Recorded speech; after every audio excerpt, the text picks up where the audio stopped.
সবাইকে আন্তরিক ধন্যবাদ আমার ভিডিও ব্লগ দেখার জন্য। আজকে আপনাদের সাথে যে বিষয়টি নিয়ে আলোচনা করব, দীর্ঘদিন পরে হলেও আমাদের দেশে বৈদেশিক মুদ্রার রিজার্ভে সাময়িক যে স্বস্তি ফিরে এসেছে, সে বিষয়ে অস্বীকার করার বা দ্বিমত করার কোনো কারণ নাই।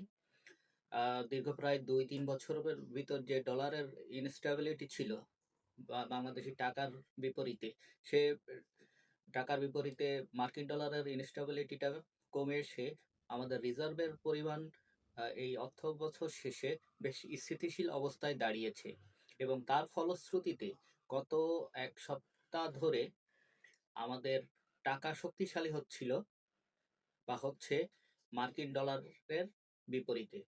যার ফলশ্রুতিতে আম মার্কিন ডলারের দামও কমে এসেছে আমাদের টাকার বিপরীতে।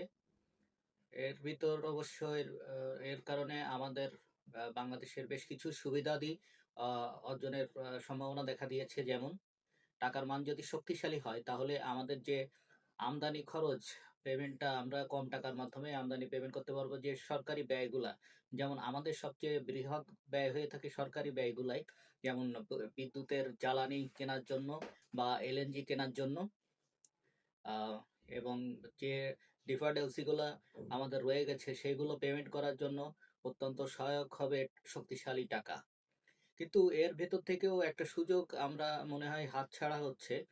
কারণ এই যে পতনটা বা টাকার শক্তিশালীকরণটা বাংলাদেশ ব্যাংক বেশ ইন্টারফেয়ার করছে এবং সেই ইন্টারফেয়ারেন্স গুলা দেখা যাচ্ছে যে তারা অর্থাৎ বাংলাদেশ ব্যাংক খোলা বাজারের কাছ থেকে মার্কিন ডলার ক্রয় করছে যাতে টাকার দর আরো শক্তিশালী না হয় ডলারের বিপরীতে।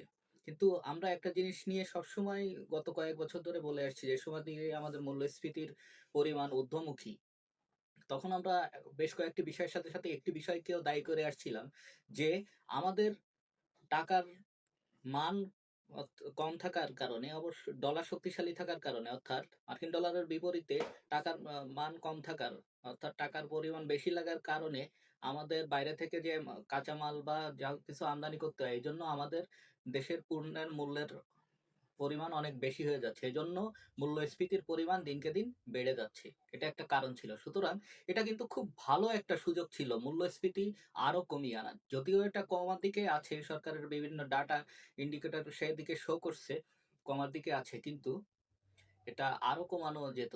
যেমন এখন ১২০ এ এসে আপনার টাকার মার্কিন ডলারের দাম এসে ঠেকেছে। এটা যদি আম আ বাংলাদেশ ব্যাংক ইন্টারফেয়ার না করত, তাহলে এটা যদি ১১০ এ চলে আসতো, তাহলে আমাদের কিন্তু মূল্যস্ফীতি কমার সম্ভাবনাটা দেখা দিত। তবে এখানেও একটা কথা আছে, এক্ষেত্রে যারা হচ্ছে রপ্তানিকারক এবং মূলত যাদের উপর ভর করে আমাদের ডলারের রিজার্ভের পরিমাণটা বৃদ্ধি পাচ্ছে এবং যাদের কারণে আমার অর্থনীতি বেশ শক্তিশালী আকার ধারণ টিকে আছে, সে বৈদেশিক রেমিটেন্স যারা পাঠায়, আমাদের প্রবাসী ভাই-বোনেরা, তারা কিছুটা নিরুৎসাহিত হতে পারেন। কিন্তু অর্থনীতির বৃহত্তর স্বার্থে বা বাজারের যে গতি প্রকৃতি, এখানে বাধা সৃষ্টি না করাটাই শ্রেয় বলে একজন আ সাধারণ পড়ালেখা জানা লোকের মতনই আমার ধারণা। তবে এর সাথে সাথে অর্থনীতির আরো কিছু বিষয় আমাদেরকে ভাবিয়ে তুলছে। যেমন আমাদের দেশে উন্নয়ন আসলে কিভাবে সম্ভব হবে? সরকারের যে আ আয়ের উৎস, প্রধানতম আয়ের উৎস হচ্ছে রাজস্ব আ সংগ্রহ, অর্থাৎ ট্যাক্স কালেকশন। কিন্তু আমাদের যে দেশের রাজস্বের আ মানে কালেকশনের যে অবস্থা, সেটা একেবারে মানে বলার মতো পর্যায়ে নাই। অত্যন্ত শোচনীয় পর্যায়ে আছে। আজকে সাম্প্রতিক সময়ে OECD যে রিপোর্টটা প্রকাশ করেছে, সেটা লজ্জাজনক হলেও সত্য, যে এশিয়ার ভিতর বাংলাদেশের ট্যাক্স টু জিডিপি, জিডিপির বিপরীতে ট্যাক্স আহরণের পরিমাণ সবথেকে কম। এর থেকে আমরা বুঝতে পারি আমাদের আসলে আমাদের সরকারের রাজস্ব সংগ্রহের গতি প্রকৃতি কি কিরূপ অবস্থায় পড়ে আছে। সুতরাং আমাদের উন্নয়ন কর্মকাণ্ডও স্থবির হবে। আমাদের আম মানে যে এক্টিভিটিস গুলো, বেসরকারি এক্টিভিটিস তো থেমেই আছে, যেহেতু বৈদেশিক বিনিয়োগ নাই, দেশীয় বিনিয়োগও নাই। সুতরাং সরকারি ব্যয়ও যদি বন্ধ হয়ে যায়, তাহলে মানুষের কর্মক্ষমতা বা কর্মক্ষম মানুষের আয়ের উৎস দিনকে দিন সংকুচিত হবে। এটাই স্বাভাবিক।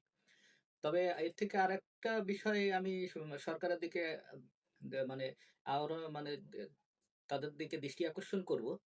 একটা বিষয় যেটা আসলে আমাদের দেশের জন্য অকল্পনীয় হলেও সত্য।